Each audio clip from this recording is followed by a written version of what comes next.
ఎక్సెల్లా global study abroad summit 2024 జరగబోతోంది. ఫిబ్రవరి 11న ఉదయం 10 గంటల నుంచి సాయంత్రం 5 గంటల వరకు తాజ్ డెక్కన్, బంజారా హిల్స్, హైదరాబాద్లో.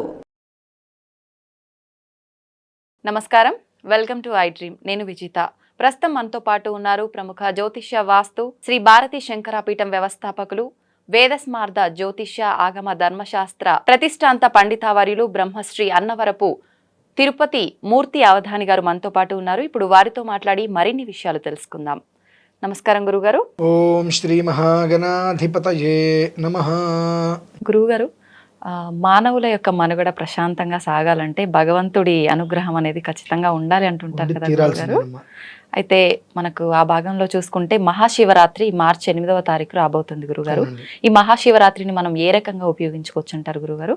ఓం వందే శంభుమాపతిం సురగురుం వందే జగత్కారణం వందే పన్నగభూషణం మృగధరం వందే పశూనాం పతిం వందే సూర్యశశాంకవహ్నినయనం వందే ముకుంద ప్రియం వందే భక్తజనాశ్రయం చ వరదం వందే శివం శంకరం.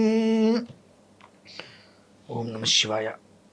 నమామి సద్గురుం శాంతం ప్రత్యక్ష శివరూపిణం.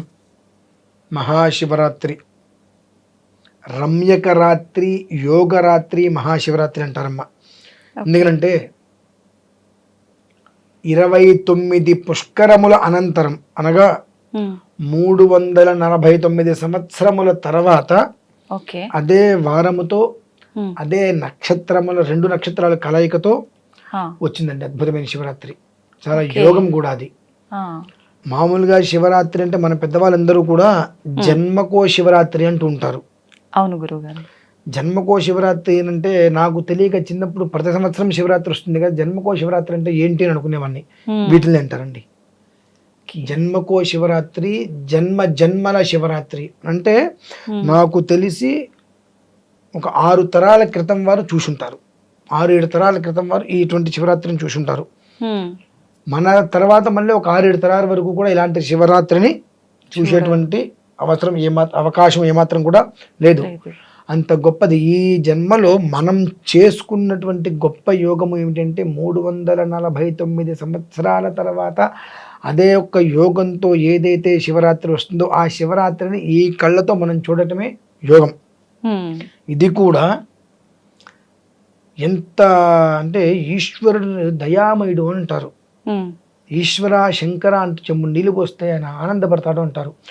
అటువంటిది మీరు అన్నారు చూసారండి, మానవ జీవితం ఎలా మనుగడ సాగాలని చెప్పి. ఆ మనుగడకి ముప్పు అనేటువంటి చాలా గొప్పగా వాటిల్లే పరిస్థితి ఉంది.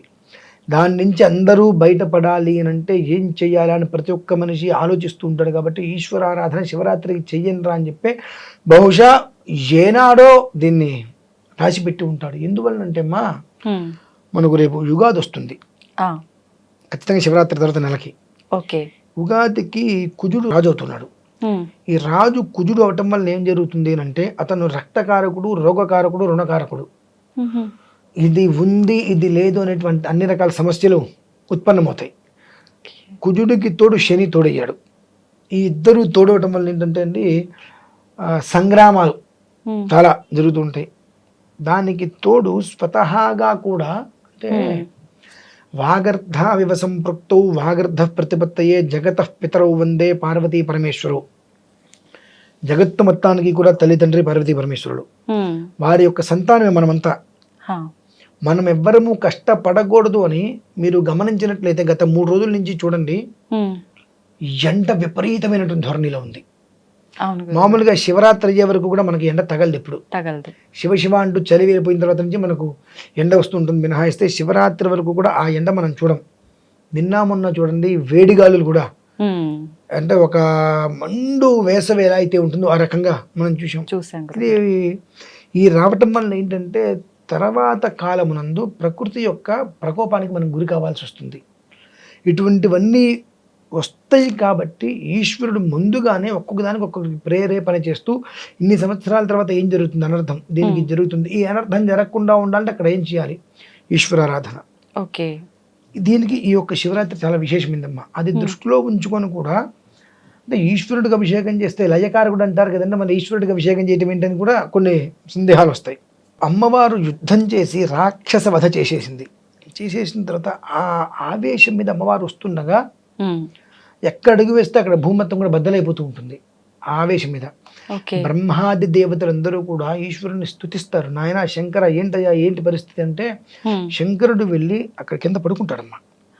అమ్మవారు వచ్చి హృదయం మీద కాలేస్తుంది. కాలు వేసినప్పుడు ఆ ఒక్క ఇది మొత్తం అమ్మవారికి తగ్గిపోయి శాంతి అవుతుంది. మళ్ళీ లయకారకుడు అంటే మనం నాశనం చేసేవాడు అంటాం, నాశనాన్ని కూడా తీసేసేటువంటి వాడు.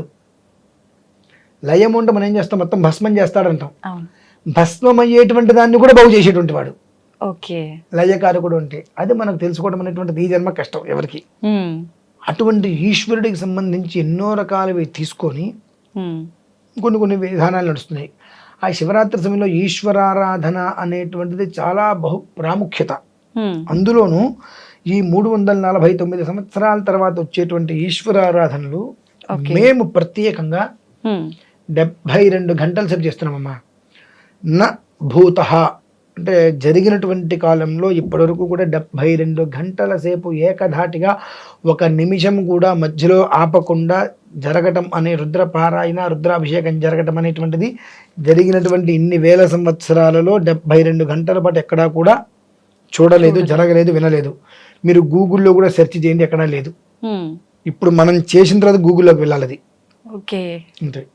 అది కూడా మీకు పాశుపతం అంటే మీరు వినే ఉంటారు, మహామంత్రము అంటారు. ఆ పాశుపతంతో చేసేటువంటిది ఏదైనప్పటికీ కూడా 10,000 రెట్ల ఫలితాన్ని ఇవ్వాల్సిందే.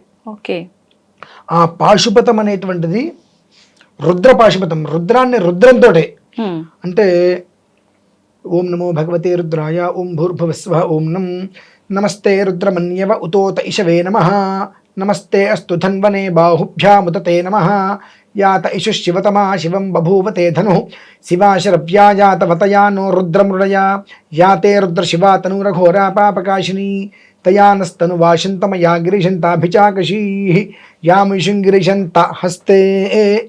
ఈ రుద్రం నమ్మకము అంటారమ్మా. ఇది మొత్తం 27 క్వశ్చన్స్ ఉంటాయి ఇందులో. ఇది మొత్తం పూర్తి చేయాలంటే ఇలానే చెబితే 20 నిమిషాలు పడుతుంది, కాస్త స్పీడ్ చెప్తే 10 నిమిషాలు అయిపోతుంది. కానీ ఇదే రుద్రాన్ని రుద్రంతో సంపుటి చేస్తే ఒక రుద్రం 62 గంటలు పడుతుందమ్మా. ఒక రుద్రం 62 గంటలు పడుతుంది. ఏకధాటిగా అక్కడ కూర్చొని చోట నుంచి కదలకుండా చేస్తూనే ఉంటే ఒక 15 మంది వస్తారు. అక్కడ కూర్చొని చేస్తూనే ఉంటే 20 నిమిషాలు లేదంటే 10 నిమిషాలు అయిపోయేటువంటి రుద్రము అనులోమ విలోమంగా సంపుటి చేసుకుంటూ వెళ్తే మనకు 62 గంటలు పడుతుందమ్మా. తర్వాత ఉండేటువంటి 10 గంటలు రుద్రపారాయణ రుద్రహోమాలు అవన్నీ జరుగుతాయి. కానీ అలా అన్ని గంటలు ఎట్లా సాధ్యమవుతుంది గురుగారు? అది సాధన చేయాలని ఉద్దేశంతో 3 సంవత్సరాలుగా మేము వచ్చేటువంటి పరిస్థితులు ఇలా ఉన్నాయి కాబట్టి దీనికి మనం చేయవలసి ఉండాలని చెప్పి 3 సంవత్సరాలుగా సాధన చేస్తున్నాం దాని మీద. ఈ శివరాత్రికి దాన్ని కార్యరూపంలో తీసుకొస్తున్నామండి. ఇట్టి పరిస్థితుల్లో జరిపించి తీరవలసినదే. దానివల్ల ఏంటండి లాభం, ఎవరికి ఉపయోగం? మీకు, నాకు, ఆయనకి, వీళ్ళకి ఉపయోగం కోసం కాదమ్మా. భూమి బాగుండాలి, రైతు బాగుండాలి, పశుపక్షాదులు బాగుండాలి. ఇవన్నీ బాగుంటే మనం బాగుంటాం. అవును గురుగారు. అవన్నీ బాగాలేకపోతే మనం ఎక్కడ బాగుంటామమ్మా? పశుపక్షాదులు, రైతులు వీళ్ళందరూ బాగుంటేనే పంటలు వస్తాయి. పశుపక్షాదులకి పంటలకి సంబంధం ఏంటండి అంటారు. పశువులు పంటలు నాశనం చేస్తాయి కదండి పక్షులు. అవి వేప చెట్టు ఎక్కడైతే ఉంటుందో అక్కడ లక్ష్మీ పడతామమ్మా. వేప చెట్టు మీరు కానీ నేను కానీ ఎవరైనా పెడుతున్నారా? లేదండి. ఒక సీజన్ చూడండి, కాకులు వేపకాయలు తినేసేసి ఆ గింజలు అలా మొత్తం దుదులుకుంటూ వెళ్ళిపోతాయి, అక్కడల్లా చెట్టు వచ్చేస్తుంటుంది. దానివల్ల ఏమవుతుంది, ఆ ప్రాంతం మొత్తం కూడా బాగుపడుతుంది. ఇలా పశుపక్షాదుల వలన మనకు భగవద్గీతలోనే చెప్పబడి ఉంది, పశువులు మేత తిని ఎరువు ఇస్తాయి, మనుషులు అన్నం తిని విషమిస్తూ ఉంటారు బయటికి. అటువంటిది వీళ్ళందరూ బాగుంటేనే మనం కడుపు నిండా 5,000 నోట్లోకి వెళ్తాయి. అటువంటి దృష్టిలో ఉంచుకొని మానవ జీవితంలో ఎవరికి కూడా మనుగడ సాగకుండా ఉంటుందో వారందరికీ కూడా సంపూర్ణమైన జీవితం రావాలి అంటే దానికి ఐశ్వర్యానికి కారకుడు ఎవరు? ఈశ్వరుడు. ఐశ్వర్య ప్రదాత. అందరు లక్ష్మీ అమ్మవారు అంటూ ఉంటారు. ఐశ్వర్యం ఈశ్వరాదిచ్చేతు, ఐశ్వర్య ప్రదాత ఈశ్వరుడు. ఓకే. ఆయన ఏమిస్తాడు? భస్మం ఇస్తాడు. ఆ, భస్మం, ఆ భస్మం దేనికి చికెన్ తెలుసా అండి? ప్రతి దానికి ఎక్స్పైర్ డేట్ ఉంటుంది, దీనికి ఎక్స్పైర్ డేట్ ఉంటుంది. ఎక్స్పైర్ డేట్ని పెంచేటువంటిది భస్మం. అంటే మనం రోజు పెట్టుకుంటూ ఉంటే దాని భస్మాన్ని మన ఆయుష్ రోజు పెరుగుతూ ఉంటుంది. అంటే మనకి ఎక్స్పైర్ డేట్ లేకుండా చేస్తుంది. ఓకే. అంటే దానికి అసలు ఆ డేటే లేనిది అది భస్మం. ఆయన ఇచ్చేది ప్రసాదం అదే. కానీ అందులో ఉన్నది విభూతిర్భూతిరైశ్వర్యం అనిమాదికమష్టథ ప్రాప్తి ప్రాకామ్యమీషత్వం వశిత్వం చాష్టసిద్ధయ. ఇది లేదు అనేటువంటి మాట లేకుండా భస్మమే అన్ని మనకి ఇస్తూ ఉంటుంది. ఈశ్వరు గుళ్ళోకి శివాలయంలోకి వెళ్తే భస్మం తిప్పి ఇంకేం దొరుకుతుందండి? అదే ఐశ్వర్యం. ఓకే. అవన్నీ దృష్టిలో ఉంచుకొని శివరాత్రికి 3 రోజుల ముందు నుంచి అమ్మ, ఓకే, 6, 7, 8, 6 ఉదయం మొదలు పెడతాము, 9 ఉదయానికి పూర్తవుతుంది. ఈ రకంగా పరిపూర్ణంగా ఆ ఒక అహోరాత్ర త్రయము అనగా 3 రాత్రులు 3 ఉదయాలు కంప్లీట్గా చేయాలనే సంకల్పంతో మేము సంకల్పం చేస్తున్నాము. ప్రతి ఒక్క మానవుడు కూడా ఈ ఒక్క శివరాత్రి ఇంత అద్భుతమైనటువంటిది మళ్ళీ చూస్తామా అంటే నా తర్వాత 6 తరాల వరకు చూడలేరు. అంటే ఆ యోగం రాదు. అంత అద్భుతమైనటువంటి యోగం వచ్చింది కనుక ఆ యోగాన్ని ప్రతి ఒక్కరూ కూడా సద్వినియోగం చేసుకుంటూ ఓం నమస్తే అస్తు భగవన్ విశ్వేశ్వరాయ మహాదేవాయ త్ర్యంబకాయ త్రిపురాంతకాయ త్రికాగ్ని కాలాజ కాలాగ్ని రుద్రాయ నీలకంఠాయ మృత్యుంజయాయ సర్వేశ్వరాయ సదాశివాయ శ్రీమన్మహాదేవాయ నమః నమః శంభవే చ మయో భవే చ నమః శంకరాయ చ మయస్కరాయ చ నమః శివాయ చ శివతరాయ చ అనుకుంటూ ఈశ్వరారాధన చేసుకుంటూ 3 రోజులు లేదా ఒక్కరోజైనా సరే, ఓకే, నువ్వు తప్ప నాకు వేరే లేదయ్యా, నిన్ను నమ్ముకొని కూర్చున్నా, నన్ను నీట ముంచినా నువ్వే, పాల ముంచినా నువ్వే అని చెప్పి ఒకటి గుర్తుపెట్టుకునేది. ఒక మాట అనుకున్నాం మనం, జగత పితరో వందే అని చెప్పి. మన కన్న తండ్రి మన నాశనం చేస్తాడా? లేదండి. తండ్రి నీదే బాధ్యత నువ్వే. కాకపోతే అక్కడ నువ్వు కూర్చొని నీ గోత్రం పేరు చెప్పద్దు, పొరపాటు కూడా నీ గోత్రం పేరు చెప్పద్దు. అక్కడ పరమేశ్వరం ఉద్దేశ్య పరమేశ్వర ప్రీత్యర్థం అని సంకల్పం చేసుకో. అమితమైనటువంటి అపరిమితమైనటువంటి ఐశ్వర్యాన్ని ఆనందాన్ని ఆయన అలా ధారపోస్తాడమ్మా. అంతటి చాలా అంటే చాలా మహాద్భుతమైనటువంటి రోజు. అందుకని మేము 3 సంవత్సరాల నుంచి సాధన చేస్తున్నాము. ఎట్టి పరిస్థితులలో ఈసారి అహోరాత్ర త్రయము రుద్రము చేయాలి అని చెప్పి సంకల్పం చేసి ముందుకు నడుస్తున్నాము. ప్రతి ఒక్క మానవుడు కూడా తన ఇంటి దగ్గర ఏ ఆలయం అయితే ఉంటుందో ఆలయానికి వెళ్ళి, ఇంటి దగ్గర ఆలయంలో చాలా జనాలు ఉంటారండి, ఓకే, దీంట్లో శివలింగం ఉంటుందిగా, అయితే బయట దొరుకుతుంది చిన్న శివలింగం, 1-2 అంగుళాలు ఉండాలి, తెచ్చుకో. ఓం నమ శివాయ, ఓం నమ శివాయ, ఓం నమ శివాయ, ఓం నమ శివాయ, ఓం నమ శివాయ అభిషేకం చేసుకో. నీకు గంట చేయగలవా? చెయ్యి. 2 గంటలు చేయగలవా? నాకు 10 నిమిషాలు, ఆ 10 నిమిషాలు చెయ్యి. అలా చేసుకోగలిగితే ఆ ఒక్కరోజు నాడు చేసేటువంటి ఒక్క విధానంలో పంచాక్షరి ప్రణవ రూపంలో అనేటువంటిది స్థానంలో ఉంది కనుక ఒకసారి ఓం నమ శివాయ అనంటే 11 సార్లు చేసినటువంటి ఫలితం అదే. ఒకవేళ నువ్వు 100 సార్లు అంటే అది అన్ని రెట్లు ఇస్తుంది. అంటే ఒక్కొక్కసారికి 11 రెట్లు పెరుగుతూ ఉంటుంది. ఒక్కసారి ఓం నమ శివాయ అంటే 11 రెట్లు, 2 సార్లు అంటే 11 22 రెట్లు, అలా 3 సార్లకి 33 రెట్లు, అలా ఒక్కొక్క నామానికి అది 11 రెట్లు పెరుగుతూ వెళ్తుంది అని అంటే నీకు ఆ శక్తి ఏ స్థాయిలో వస్తుంది. ఓకే, తద్వారా మన జీవితం అనేటువంటిది సుఖవంతమైన జీవితం. అనాయాసేన మరణం వినా దైన్యేన జీవనం ఎలా అయితే అంటుంటారో అలాంటిగా నాకు కష్టం అనేటువంటిది లేకుండా, ఈఎంఐలు లేకుండా, వాళ్ళకి నేను అప్పు కట్టాలి, దీనికి అప్పులు కట్టాలి, ఈ రుణం ఉంది ఆ రుణం అనేటువంటి లేకుండా హాయిగా కడుపులో చల్ల కదలకుండా 5,000 నోట్లోకి వెళ్తూ కంటి నిండా నిద్ర, చేతి నిండా పని, కడుపు నిండా భోజనం, ఈ 3 తృప్తిగా ఇస్తాడని భగవంతుడు. అయినప్పటికీ కూడా అసంతృప్తిగా ఉంటే భగవంతుడు కూడా ఏమీ చేయలేడు.